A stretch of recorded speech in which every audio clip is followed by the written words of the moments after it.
Be me, Alex, mid-30s, veteran developer. Spent the better part of 10 years hopping from contract to contract, living the independent life. Pick up a project, architect it, deliver, invoice, repeat. No team-building retreats, no office gossip, no corporate theater. Just code and whatever technical mess needed untangling. It suited me. Clean transactions, clear expectations. Then the climate shifted. Fewer contracts floating around. Out of nowhere, a recruiter pitches a permanent role that's hard to ignore. Big salary, proper benefits, and a system on the brink of collapse. A sprawling enterprise platform, hemorrhaging money and stability. Exactly the kind of fire I've always preferred walking into. So I signed the papers and prepared to re-enter the world of cubicles and break room coffee. My first day was pretty standard. Filled out HR paperwork, got my laptop, met my new manager. The manager was a guy in his late 40s, looked perpetually tired. He gave me the rundown on the project, which was even worse than I'd imagined. He basically told me I had free rein to fix it. Just make the bleeding stop, Alex, was how he put it. Sounds good to me. I'm not here to make friends, I'm here to write clean code and refactor a dumpster fire. Then he walked me over to the Teams area. It was an open plan office, the kind that's supposed to foster collaboration, but really just fosters noise and distraction. I noticed the atmosphere was quiet. Not a productive, focused quiet. It was a tense, walking on eggshells quiet. The manager introduced me to the team, a handful of guys who all looked as tired as he did. They gave me weak handshakes and mumbled hellos. And then he introduced me to Morgan. She wasn't a developer. Her title was something vague like project coordinator or agile facilitator. She had that look, the one that combines supreme confidence with a deep-seated anger at everything. She didn't offer to shake my hand. She just sized me up and said my manager had forgotten to mention my pronouns. I must have looked at her blankly for a second. My manager jumped in looking nervous. Ah, yes, Morgan is our team's champion for creating a safe and inclusive workspace. Morgan smiled, but it didn't reach her eyes. I just said, I'm Alex, I'm here to fix the back end. The look she gave me could have curdled milk. I ignored it and found my assigned desk. The first few days were just me digging through the codebase, trying to make sense of the mess. I kept to myself, headphones on, mapping out the architecture and identifying the key failure points. The other guys on the team seemed almost afraid to talk to me, or to each other. Conversations were held in low murmurs. I figured out why pretty quickly. Every time a couple of the devs would start chatting, Morgan would magically appear. She'd stand near their desks, not saying anything, just listening with her arms crossed. The conversation would die out instantly. On my third day, I got the first email. The subject line was, "A friendly reminder on inclusive communication." It was from Morgan, sent to the entire team. It was a long list of problematic words and their inclusive alternatives. Don't say guys, say folks, or team. Don't say manpower, say human effort. Don't say sanity check, say quick check or confidence check. The list went on and on. It was absurd. I read it, archived it, and went back to my work. A few hours later, I saw it in action. One of the junior devs, a young kid who looked permanently scared, posted a question in the team chat. Hey guys, is anyone else having trouble connecting to the staging server? Less than a minute later, a reply from Morgan, @JuniorDev. A gentle reminder that we use gender-neutral language here. Folks or team is preferred. The poor kid immediately deleted his message and reposted it. Hey folks, is anyone else having trouble connecting to the staging server? No one answered his question for 20 minutes. I sighed, typed, yeah, the firewall rules were updated. Use the new VPN profile. I just pushed the config file to the repo and hit enter. A few seconds later, I got a direct message from the junior dev. Thanks man, seriously. I just replied with a thumbs up emoji. The next week was the first big team meeting about the project. I was ready. I had a full presentation on the systemic issues, a roadmap for the refactor, and a list of immediate priorities. We all gathered in the conference room. I was expecting to jump right in, but Morgan had other ideas. She stood at the front of the room and announced that we would start the meeting, as always, by checking in and going around the room to state our names and pronouns. I watched in a state of mild disbelief as each person, from the tired manager to the scared junior dev, dutifully recited their name and he/him. It was the most surreal, pointless ritual I had ever witnessed in a professional setting. The energy in the room was zero. It felt like a re-education camp. Then it was my turn. Everyone looked at me. Morgan was staring intently, like a predator waiting for its prey to make a wrong move. I just said, "I'm Alex. The primary issue is the cascading failure in the message queue service. It's causing a deadlock in the database. I have a plan to fix it." I turned to the monitor, plugged in my laptop, and pulled up my presentation. The silence was heavy. I could feel Morgan's glare on the side of my face. I completely ignored it and started walking the team through the technical details. I kept it professional, purely focused on the work. After a few minutes, the other devs started to engage. They asked smart questions. We started whiteboarding solutions. For about 45 minutes, it felt like a real engineering meeting. We were productive. But Morgan sat in the corner, silent, radiating pure rage. The moment the technical discussion ended, she pounced. She said that while the technical talk was interesting, she was deeply concerned about my refusal to participate in the team's safety protocols. She claimed that my actions created an environment where people might not feel psychologically safe to share their full selves. My manager shifted uncomfortably in his chair. The other guys just stared at the table. I packed up my laptop. "My job is to ensure the system is safe and stable," I said, looking directly at my manager. "The project is 2 months behind schedule and losing money every day. My focus is on fixing that. Is there anything else?" The manager, seeing an out, quickly said, "No, that's all. Great work, Alex. Let's get on that." I nodded and left the room. I knew this was far from over. Later that day, I got a calendar invite from Morgan, title, "Chat about team dynamics." I declined it. A minute later, she walked over to my desk. I had my headphones on and was deep in concentration. She tapped on my shoulder. I took one earbud out. "Yes? Did you get my invite?" "I did. I'm a bit busy trying to prevent a multi-million-dollar system from collapsing. Can this be an email?" She was not happy. Her voice was low and tight. "This is important. It's about your integration into the team culture." "My integration is going fine," I said, putting my earbud back in. "The code is getting better. That's my integration." I turned back to my screen. I could feel her standing there for another 30 seconds before she stormed off. The next level of escalation came via my manager. He called me into his office at the end of the day. He looked even more tired than usual. He told me that Morgan had come to him, very upset. She had apparently accused me of hostile and dismissive behavior. I just sat there and listened. My manager sighed. "Look, Alex, I know this is a lot. Morgan is very passionate about these things. The higher-ups listen to her. It's just easier for everyone if we play along. Could you just do the pronoun thing next time, just to keep the peace?" I thought about it for a moment. "Does my contract require me to participate in rituals that have nothing to do with my job description?" I asked. He blinked. "Well, no, not explicitly, but is my refusal to do so impacting my ability to deliver on the project?" "No, your work is incredible. You've done more in 2 weeks than the whole team did in the last quarter." "Then I don't see the problem," I said. "The problem isn't me. The problem is a project coordinator who is spending her time policing language instead of coordinating the project. The project is a mess, partly because the team is terrified of speaking up. My only concern is fixing the technical debt." My manager just rubbed his face. "Okay, Alex, just try not to antagonize her." I told him I wasn't antagonizing anyone. I was just working.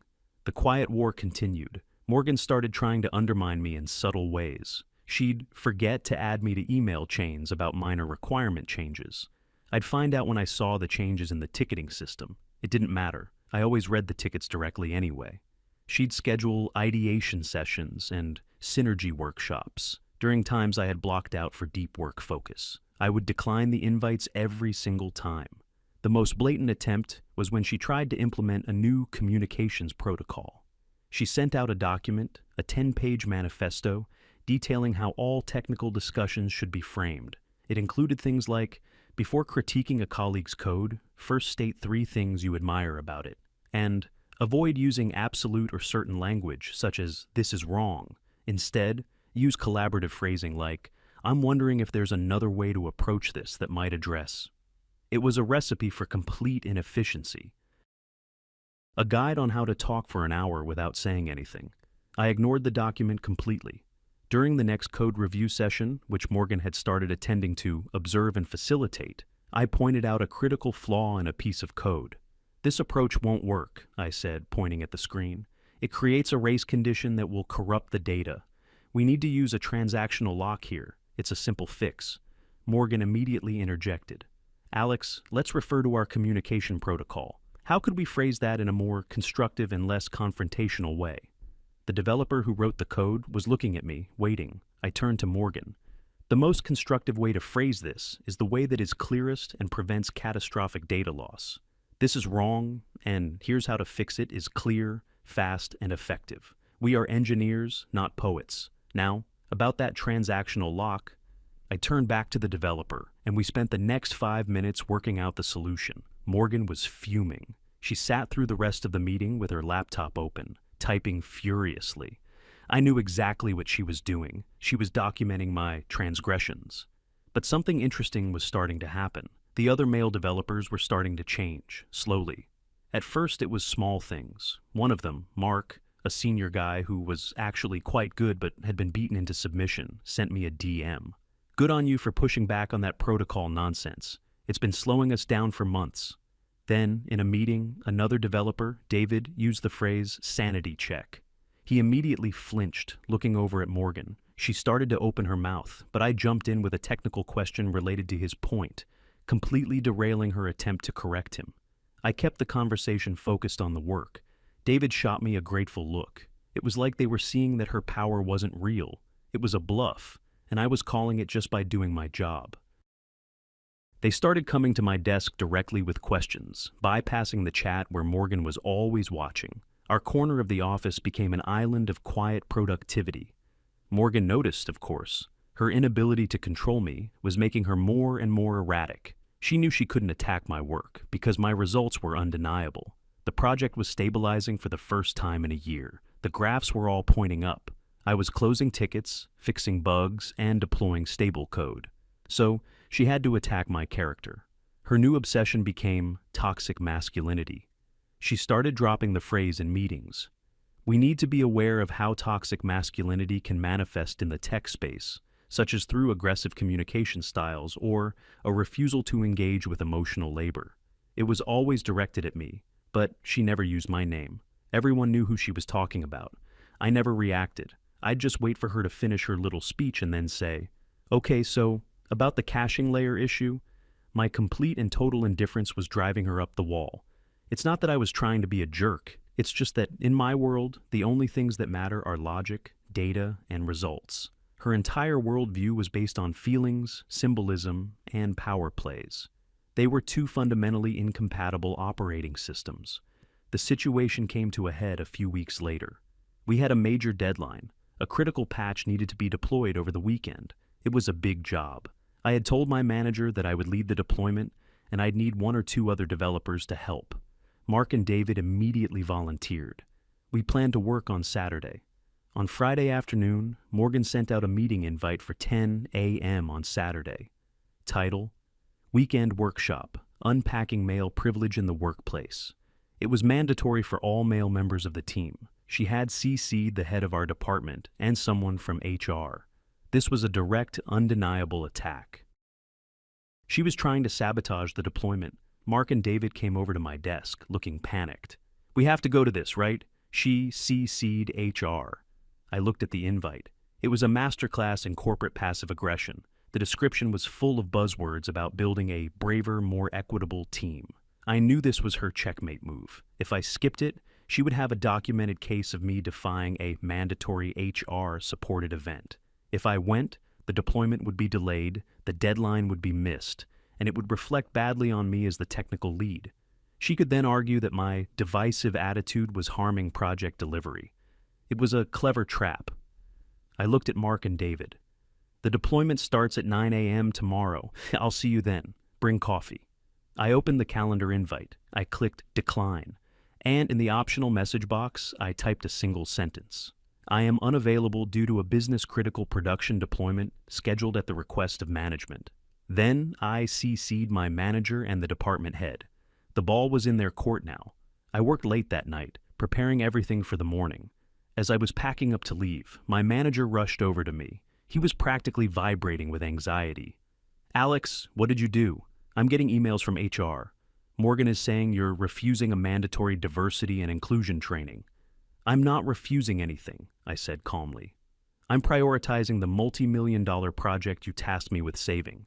The deployment window is this weekend. Her workshop, which has no relevance to our project, was scheduled on top of it without any consultation. I have made the logical choice." "But HR," he stammered. "Are you, as my manager, ordering me to abandon the deployment and attend the workshop instead?" I asked him directly. He froze. He knew he couldn't do that. If the deployment failed because he prioritized a nonsense workshop, the department head would have his hide. "Just fix the deployment," he finally mumbled.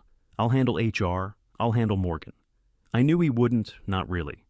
But he had given me the green light. The next morning, I met Mark and David at the office. The place was a ghost town, except for us. We got to work. At exactly 10 a.m., my phone started buzzing. It was a call from the conference room number. Morgan, I sent it to voicemail. A few minutes later, an email. Subject, urgent, mandatory meeting. Body, Alex, Mark, David, your presence is required in conference room B immediately. I showed it to the other two. Mark looked nervous. David just shook his head and smirked. "Guess we're not on her good list," he said. We ignored it and kept working. The deployment was complex, and we needed to focus. Around 11 a.m., she appeared in the doorway of our work area. She was holding her phone up, clearly recording us. "I want it on record that you are all willfully defying a mandatory company event," she said, her voice shaking with rage. "This is an extreme act of insubordination." I didn't even look up from my monitor. "Morgan, you are creating a distraction during a critical production deployment. I need you to leave," I said, my eyes still on the screen. "You don't get to tell me what to do. This is a hostile work environment," she shrieked. David finally looked up. "The only hostile thing here is you, pointing a phone in our faces while we're trying to work. Get out." That was a new one. I'd never heard any of them speak to her like that. She was momentarily stunned into silence. She glared at us, then stormed off, still recording. We got back to work. The rest of the deployment went smoothly. We finished around 4 p.m. We monitored the system for a couple of hours. Everything was stable. Better than stable, it was faster and more reliable than it had ever been. It was a massive success. We packed up, feeling pretty good about ourselves. As we were leaving, Mark said, "You know we're all getting fired on Monday, right?" I just smiled. Let her try. I had a feeling the game was about to change. She had overplayed her hand. This wasn't about pronouns or safe spaces anymore. This was about her trying to intentionally sabotage a critical project to win a power struggle. And I had a feeling that was a line that even a cowardly management team wouldn't let her cross. I went home and didn't think about it again for the rest of the weekend. What was done was done. Monday morning arrived. I got to the office at my usual time. The air in our section was thick enough to cut with a knife. Mark and David were already at their desks, but they weren't working. They were just staring at their screens, nursing coffees like they were life rafts. They both looked up when I walked in. The expressions on their faces were a mixture of fear and a strange sort of defiant camaraderie. I gave them a nod, dropped my bag at my desk, and went to get a coffee. Morgan's desk was empty. This was unusual. She was normally one of the first people in, eager to begin her day of policing the office. Her absence was more ominous than her presence would have been. The rest of the team trickled in, and everyone could feel it. The tension was palpable. No one was talking. The only sound was the quiet clatter of keyboards. Around 9:30 a.m., the email landed in our inboxes. It was from my manager. Subject, Project Omega Follow-Up. The body was short and to the point. "Alex, Mark, David, please come to the main conference room on the 4th floor. Mr. Harrison would like to discuss the weekend's events." Mr. Harrison, that was the department head, the big boss. My manager had also been CC'd, along with a name I recognized as the head of HR. This was it, the main event. Mark let out a low groan. David just shook his head and closed his laptop with a sigh. "Well, it's been nice knowing you guys," Mark said, trying for a joke that didn't land. "Let's go," I said. "No sense in delaying it." We walked to the elevator in silence. It was like a procession to the gallows. The fourth floor was executive territory, carpeted, quiet, with expensive-looking art on the walls. We got to the main conference room. The door was closed. I knocked, and my manager's voice told us to come in. We stepped inside. It was exactly as I had pictured. A long, polished table. At the far end sat Mr. Harrison, the department head. He was an older guy, maybe early 60s, with a reputation for being ruthless when it came to business, but fair. Beside him was the head of HR, a woman in her 50s who looked serious and professional. My own manager was sitting a few seats down, looking like he wanted the floor to swallow him whole. And across from them, sitting bolt upright with a folder of papers in front of her, was Morgan. She had a look of triumphant vindication on her face. She thought she had already won. There were 3 empty chairs on our side of the table. We sat down. Mr. Harrison started things off. His voice was calm and even. "Thank you for coming in. I've received a very serious report from Ms. Morgan regarding a number of incidents, culminating in events that took place this past Saturday. She has made some grave accusations. We are here to understand what happened." He nodded to Morgan. "Morgan, please summarize your complaint for us." She took a deep breath, clearly relishing the moment. She opened her folder and began. It was a prepared speech. She spoke for nearly 15 minutes, detailing my entire tenure at the company from her perspective. She painted a picture of me as a rogue element, a disruptive force of toxic masculinity. She listed my transgressions one by one. My refusal to state pronouns, which created an unsafe and exclusionary environment. My dismissal of her attempts to foster team cohesion. My use of aggressive and confrontational language during code reviews. My consistent and willful ignoring of the team's communication protocols. It was a masterwork of corporate buzzword bingo.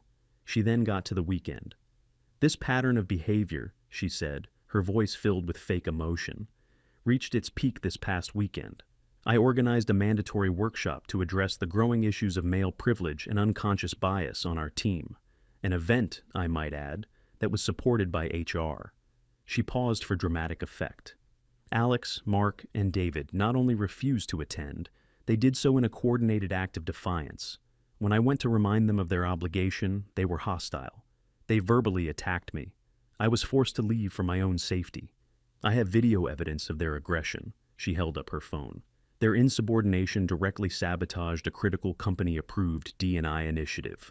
Their behavior is unacceptable and has created a toxic environment that is actively hostile to women. I am formally requesting their immediate termination for gross misconduct. She sat back, looking incredibly pleased with herself. Mr. Harrison looked at the phone in her hand, then at us. His face was unreadable. "Thank you, Morgan," he said. He then turned to my manager. "What is your perspective on this? You are their direct supervisor." My manager squirmed. This was his nightmare. "Well, Morgan is very dedicated to our team's culture," he began, trying to play both sides. "And it's true that Alex is very direct, but his work on Project Omega has been exemplary. The weekend deployment was a major success. He was trying so hard not to take a side that he was effectively useless." Mr. Harrison looked unimpressed. He finally turned his gaze to me. "Alex, what do you have to say in response to these accusations?" The entire room was silent. Morgan was smirking. I hadn't brought a folder. I hadn't prepared a speech. I just had the facts. "Mr. Harrison," I started, keeping my voice level, "I was hired to solve a problem. The problem was Project Omega. When I started 6 weeks ago, the project was 3 months behind schedule, 40% over budget, and suffering from daily critical system failures. It was, and I'm quoting from your own internal audit, a 5-alarm fire." I saw a flicker of acknowledgement in his eyes. He knew the numbers. "My focus from day one has been on extinguishing that fire. I have worked to simplify the code base, fix the core architectural flaws, and increase system stability. That has been my sole and entire priority," I continued. "The transgressions Morgan listed are all examples of one thing: me prioritizing my work over activities that do not contribute to the project's success. I did not state my pronouns because it's not relevant to my ability to write code. I declined meeting invites for synergy workshops because my time was better spent debugging a memory leak that was costing this company an estimated $10,000 an hour. The HR head was starting to take notes. Morgan's smirk was gone. Regarding the communication protocol, I went on, it actively discouraged clear and direct feedback among engineers. In our profession, ambiguity can lead to catastrophic errors. Stating, "This code is wrong and will cause data corruption," is not aggressive. It is a necessary and precise statement of fact meant to protect the business. Softening that language to protect feelings puts the project at risk. I paused for a second, then looked directly at Morgan. Now, regarding this weekend, I was tasked by my manager to lead a critical deployment. This was the most significant patch we have deployed to date. It was meant to solve the core stability issues that have plagued the system for a year. The deployment required a full day of focused work and had to be done on a Saturday to minimize customer impact. Mark and David volunteered their weekend to assist. I turned back to Mr. Harrison. On Friday afternoon, Morgan scheduled a mandatory workshop on top of this pre-planned business-critical work. She did not consult me or my manager. She made no effort to find an alternative time. Her workshop had no relevance to the immediate needs of the business. The deployment, on the other hand, was mission critical. I leaned forward slightly. I was faced with a choice: attend her workshop and allow the project to be delayed, costing the company hundreds of thousands of dollars and missing a crucial deadline, or do the job I was hired to do. I did the job. We successfully completed the deployment. As of this morning, system uptime is at 99.99%. Transaction speed has increased by 200%, and we have had 0 critical errors for 36 hours straight. That is a first in this project's history. I let that sink in. When Morgan came to harass us during the deployment, she was not reminding us of an obligation. She was actively distracting a team of engineers during a sensitive operation. Her behavior was unprofessional and reckless. The video she took will not show us being aggressive. It will show us at our desks working, while she stands in the doorway shouting at us. It is evidence of her harassing us, not the other way around. I sat back. I have no further statement. My work speaks for itself. The room was dead silent for what felt like an eternity. Mark and David were looking at me with wide eyes. My manager was staring at his hands. Morgan was pale. All the triumphant energy had drained out of her. Mr. Harrison finally broke the silence. He turned to the head of HR. "Is it company policy for one employee to film another without their consent?" The HR head shook her head. "No. It is a serious violation of our privacy and respect in the workplace policies." Mr. Harrison then turned to Morgan. "Morgan, I find your actions deeply disturbing. You seem to have appointed yourself as a sort of ideological enforcer for your team, wasting countless hours on policing language instead of doing your job, which is to coordinate projects." His voice was getting colder with every word. "This weekend, you took it a step further. You attempted to use a D&I initiative as a weapon to sabotage a critical business operation. You deliberately tried to force my lead engineer to fail, presumably so you could prove a point. You then harassed him and his team while they were working and filmed them in an attempt to create a false narrative." He looked at her folder of papers with disgust. "This company values diversity and inclusion, but we do not tolerate it being used as a shield for personal vendettas and corporate sabotage. Your behavior is the most toxic thing I have seen in this department in a long time." He looked at the HR head. "She's fired. Effective immediately. Escort her from the building." Morgan's jaw dropped. She started to stammer. "You can't do this. I'll sue. This is retaliation." The HR head stood up. "Morgan, your actions, including an attempt to sabotage a major project and filming your colleagues, constitute gross misconduct. I suggest you collect your personal belongings quietly." 2 security guards, who must have been waiting outside, entered the room. The whole thing was surreal. Morgan, who had wielded so much power through threats and intimidation, just deflated. She was escorted out of the room without another word. After she was gone, Mr. Harrison turned to my manager. "And you," he said, his voice dripping with disappointment. "You let this happen. You were so afraid of a single employee that you allowed your entire team to be terrorized and your project to nearly collapse. We'll be having a separate conversation about your future here. My manager just nodded, looking utterly defeated. Finally, Mr. Harrison looked at me, Mark, and David. His entire demeanor changed. He almost smiled. Gentlemen, that was a textbook example of professionalism under pressure. You put the needs of the business first, you ignored the drama, and you delivered spectacular results. I've seen the performance reports from this morning. You didn't just save the project, you've set a new standard for it. He stood up and actually walked over and shook our hands. Thank you. Now, get back to work, and let me know what resources you need to keep this momentum going. We walked out of that conference room in a daze. As soon as the door closed behind us, Mark let out a breath he'd probably been holding for a year. David was actually laughing. We got back to our section of the office. Word had apparently already spread. Morgan's desk was being cleared out by security. People were looking at us, not with fear, but with respect. The junior dev, the kid who was always so scared, came over to my desk. Hey man, Alex, what you did, that was awesome, thank you. It was like a dam had broken. The office wasn't quiet anymore. People started talking to each other, about work, about the weekend, about nothing. The oppressive tension that had choked the place for so long was just gone. In the afternoon team chat, someone asked a question and started it with, "Hey guys," and nobody batted an eye. It felt normal. It felt healthy.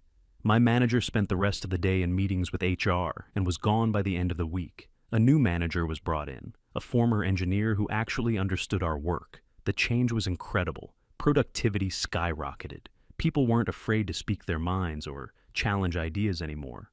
Our meetings became shorter and more effective. We started hitting all our deadlines and then exceeding them. The team actually became a team. I never set out to be a crusader. I never wanted to be a hero. I'm just a guy who wants to show up, do good work, solve hard problems, and go home. I refused to play a game that was rigged, and in doing so, I had accidentally shown everyone else that they could refuse to play too. A few weeks later, after a particularly successful release, the whole team went out for drinks. It was the first time they had done anything like that in years. Mark raised his glass. "A toast," he said, looking at me. "To Alex, the guy who reminded us that we're paid to write code, not to walk on eggshells." Everyone cheered. I just took a sip of my beer. The work was good. The system was stable. The drama was gone. It was perfect.